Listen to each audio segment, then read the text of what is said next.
بسم اللہ والحمد للہ والصلاة والسلام علی رسول اللہ۔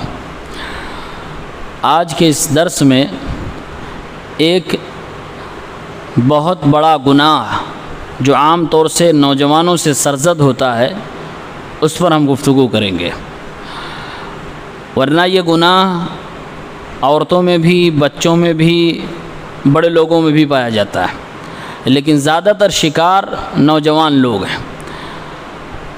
وہ ہے کسی مصیبت کے آ جانے کے بعد ہاتھ میں دھاگے پہن لینا، کڑے پہن لینا، سیپی، گھونگھا، پتھر، یہ ساری چیزیں پہن لینا، یا مصیبت آنے سے پہلے ہی پہن لینا تاکہ ہمیں یہ بلا یا مصیبت نہ آئے۔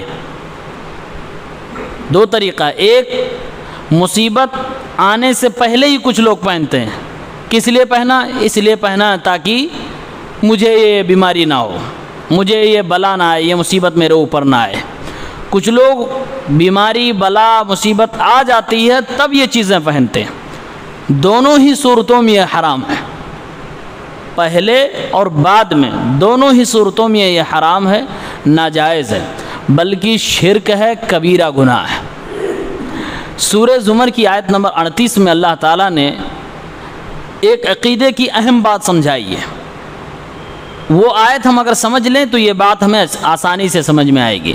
اللہ تعالیٰ نے کہا قُلْ أَفَرَأَيْتُم مَّا تَدْعُونَ مِن دُونِ اللَّهِ إِنْ أَرَادَنِيَ اللَّهُ بِضُرٍّ هَلْ هُنَّ كَاشِفَاتُ ضُرِّهِ أَوْ أَرَادَنِي بِرَحْمَةٍ هَلْ هُنَّ مُمْسِكَاتُ رَحْمَتِهِ قُلْ حَسْبِيَ اللَّهُ عَلَيْهِ يَتَوَكَّلُ الْمُتَوَكِّلُونَ۔ اے نبی صلی اللہ علیہ وسلم، آپ ایسے لوگوں سے کہیے جو اللہ کو چھوڑ کر غیر اللہ سے شفا، مصیبت اور بلاؤں سے بچنا چاہتے ہیں، ان سے یہ کہیے کہ اگر اللہ تعالیٰ مجھے کوئی نقصان پہنچانا چاہے تو کیا یہ جن کو تم بلاتے ہو اللہ کو چھوڑ کر، وہ نقصان مجھ سے ہٹا سکتے ہیں، مجھے اس نقصان سے بچا سکتے ہیں؟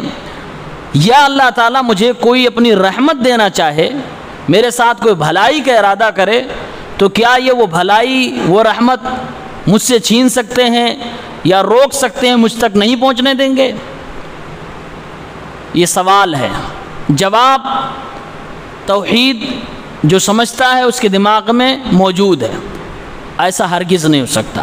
اللہ رب العالمین جس کے ساتھ نقصان کا ارادہ کرے اسے ہم ٹال نہیں سکتے، دنیا کی کوئی طاقت نہیں ٹال سکتی۔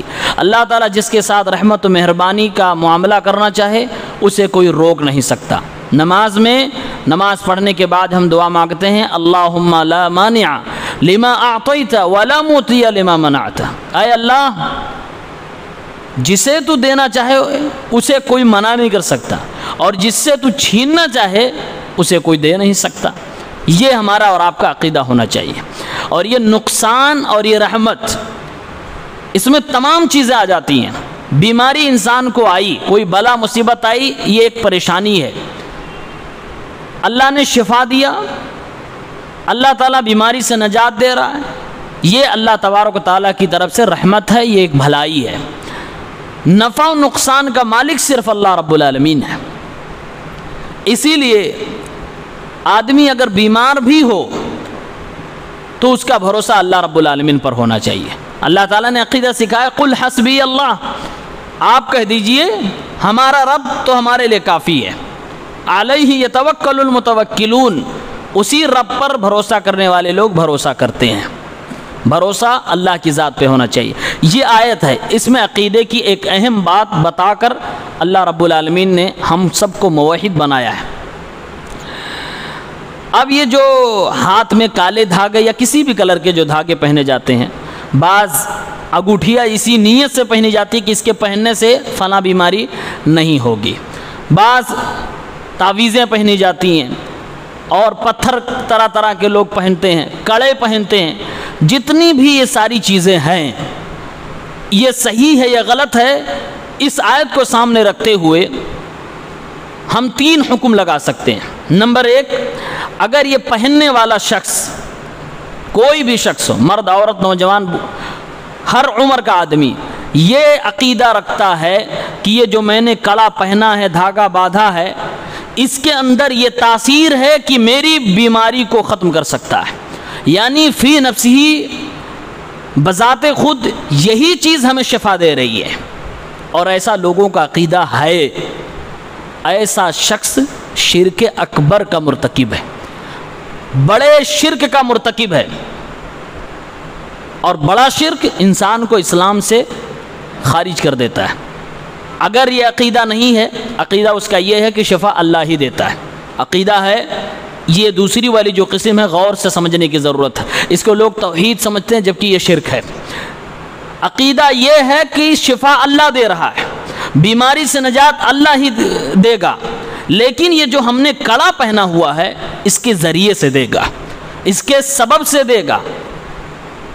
اگر یہ عقیدہ ہے تو وہ شرک اصغر ہے، چھوٹا والا شرک۔ کیوں؟ جس چیز کو آپ نے بیماری سے شفا کا ذریعہ سمجھا ہوا ہے، کیا وہ اللہ تبارک و تعالیٰ نے ذریعہ بتایا کہ یہ چیز بیماری سے بچنے کا ذریعہ ہے، یہ بیماری سے بچنے کا سبب ہے؟ نہیں بتایا ہے۔ کہیں بھی قرآن و حدیث میں کڑا، تعویذ، دھاگا، پتھر لٹکانے پہننے سے شفا ملتی ہے، ایسا کہیں نہیں ہے۔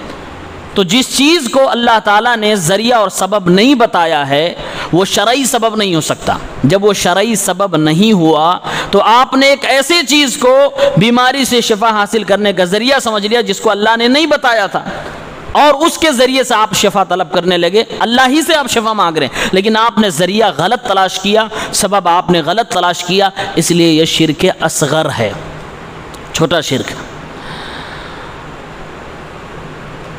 اسی طرح سے جو دوائیں ہوتی ہیں، سبب دو ہی ہے، ایک سبب شرعی، ایک سبب حسی۔ دوا جو ہے، دوا ایک اپنی آنکھوں سے دیکھتے ہیں کہ اس کے ذریعے سے شفا ملتی ہے، سائنس نے اس کو پروف کر دیا ہے، دنیا کے علوم نے اس کو ثابت کر دیا کہ فلاں چیز سے اس بیماری کا علاج ہو سکتا ہے، تو شریعت نے اجازت دی ہے کہ آپ اس کے ذریعے سے بھی علاج کر سکتے ہو۔ جیسے میں ایک مثال دے رہا ہوں اور دنیا میں ہو رہا ہے، بہت ساری جگہوں پہ آپ دیکھتے ہوں گے لوگ دروازہ چھو لینے کے بعد سمجھتے ہیں کہ اب ہم نے چھو لیا، اب ہمیں شفا مل گئی، اب ہم نے فلاں جگہ کا ایک خاص دروازہ ہے، جا کے اس میں دھاگے باندھ دیا، اب مجھے شفا مل جائے گی، ہم نے جا کے اسے چوم لیا، اب مجھے شفا مل جائے گی، فلاں کی جوتی چوم لی، ہم نے شفا مل جائے گی۔ یہ جو عقیدہ چل رہا ہے اور اس دروازے کو، جوتی کو، دھاگے کو، کڑے کو شفا حاصل کرنے کا ذریعہ سمجھ لیا گیا ہے، نہ تو شریعت نے اس کو ذریعہ بنایا اور مانا ہے، اور نہ ہی میڈیکل سائنس نے اس کو ذریعہ اور سبب مانا ہے۔ یعنی دنیا کے علوم سے بھی وہ ثابت نہیں ہے کہ اس سے بیماری کا علاج ہوتا ہے، اور نہ شریعت کے علم سے ثابت ہے کہ اس سے بیماری کا علاج ہوتا ہے، تو یہ طریقہ غلط ہوگا۔ شریعت میں حکم کیا لگائیں گے؟ حکم میں نے پہلے بتایا، اگر اعتقاد ہے کہ اسی سے ہمیں شفا مل رہی ہے تو شرک اکبر ہے، اگر اعتقاد ہے کہ یہ صرف ذریعہ ہے، شفا اللہ دے رہا ہے، تو یہ شرک اصغر ہے۔ ایک اور چیز، کچھ نوجوان بیچارے نہیں جانتے، دیوانے ہیں بالی ووڈ کے، دیوانے ہیں ہیروز کے، وہ کڑے پہن رہے ہیں، وہ چھلے پہن رہے ہیں طرح طرح کے، وہ دھاگے باندھ رہے ہیں، تو دیوانگی میں وہ ایسا کرتے ہیں۔ ان کا ایسا کوئی نظریہ نہیں ہے کہ کوئی بیماری سے بچنے کے لیے یا کوئی بلا ہٹانے کے لیے پہن رہے، بس شوق میں، زینت کے طور پر، دوسرے کو فالو کرنے میں پہن رہے ہیں۔ اس کا کیا حکم ہے؟ علماء نے لکھا ہے کہ یہ دو پہلی جو دو شکلیں ہیں یہ اس سے الگ ہے۔ اس کا حکم یہ ہے کہ ایسا کرنے والا گناہ کبیرہ کا مرتکب ہے، بڑا گناہ کر رہا ہے، شرک تک تو نہیں پہنچا لیکن ایک کبیرہ گناہ کا وہ مجرم ہو گیا ہے۔ اس لیے کیونکہ یہ ساری چیزیں جو پہننے والی ہیں یہ عورتوں کی خاصیت ہے، مردوں کی خاصیت نہیں ہے۔ دوسری چیز مشرکوں کی پہچان ہے، مشرکین ایسا کیا کرتے تھے، وہ جس کا ایمان اللہ کی ذات پر ہو، جس کا بھروسہ اللہ کی ذات پر ہو، شفا نفع نقصان کا مالک جو اللہ کو مانتا ہو، وہ ان کنکروں پتھروں کے ذریعے سے شفا نہیں حاصل کیا کرتا۔ یہ مشرکین کا رویہ تھا۔ تو مشرکین سے مشابہت، عورتوں سے مشابہت اور غلط تہذیب کو فالو کرنا، غلط لوگوں کو اپنا آئیڈیل بنانے، ان تمام وجوہات کی بنیاد پر وہ آدمی کبیرہ گناہ کا مرتکب ہوتا ہے۔ تینوں شکلوں میں بندہ گنہگار ہے۔ یا تو کبیرہ گناہ کر رہا ہے، یا تو شرک اصغر کر رہا ہے، یا تو شرک اکبر میں مبتلا ہے۔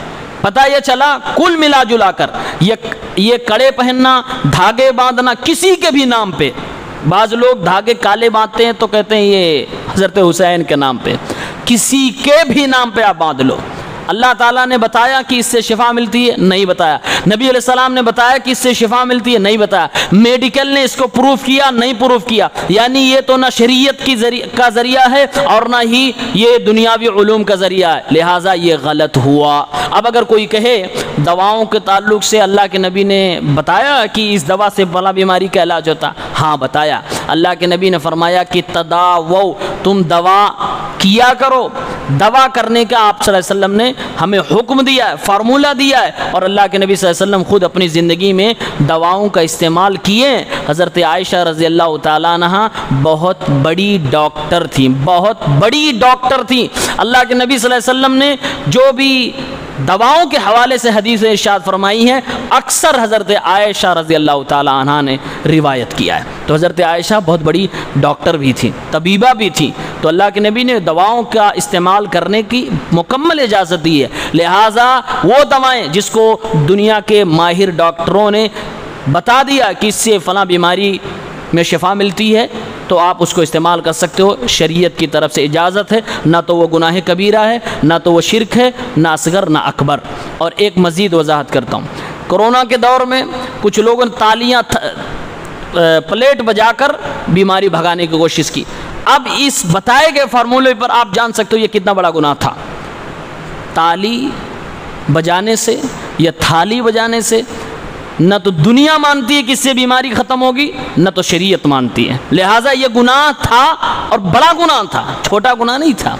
اور یہ توہم پرستی تھی جس سے لوگ دوچار ہوئے۔ اللہ تعالی ہم سب کو معاف فرمائے۔